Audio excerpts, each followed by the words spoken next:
What's the matter with Alabama? Well, to a lot of people, there's nothing wrong with Alabama.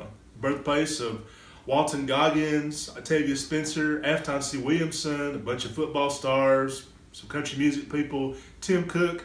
Hell, the most underrated quarterback in America, Cam Newton, even went to my alma mater of Auburn.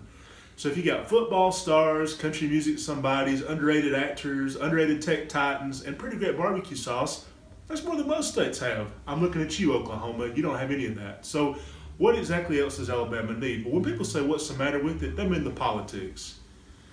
The dark, dark politics. Because a state like Alabama always votes against their economic interests. One of the poorest states in America, and they usually vote Republican. Why do they vote this way?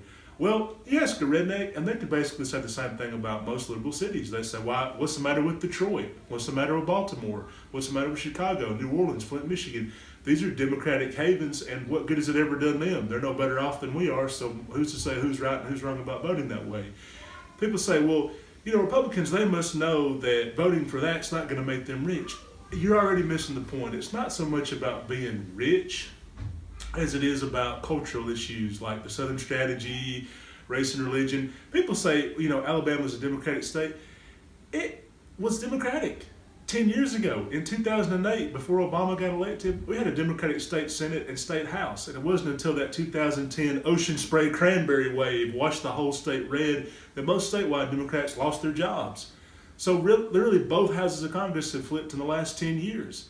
I'll give you a hint. President Black Panther might have had something to do with that. They were really paranoid about that guy. But beyond that, because it isn't just race and religion, Democrats get caught up on that and they miss the bigger picture, which is people are not immune to flattery. Okay? Flattery works. Democrats, do we really think that Latinos are doing the God's work that nobody else wants to do? No, that's just something that kind of flatters people. Black voters like to be flattered. Muslim voters like to be flattered. Gay voters like to be flattered. And right now, Democrats are the only game in town doing any of that stuff. Republicans are saying, hey, whatever, you're on your own. So Democrats have cobbled together a strategy of flattering these different small groups that Republicans are frankly not even targeting. For the white working class, it's roughly the same thing. Democrats say, oh, how can we trick this idiot into voting for us over this other guy? Republicans come in, Ted Cruz comes in, you're God-fearing Americans. I love country music, apple pie, the flag, and football, and God, you're right with everything in the world. He wraps himself in the flag, the Bible, the football, whatever he needs to do to make these people feel special.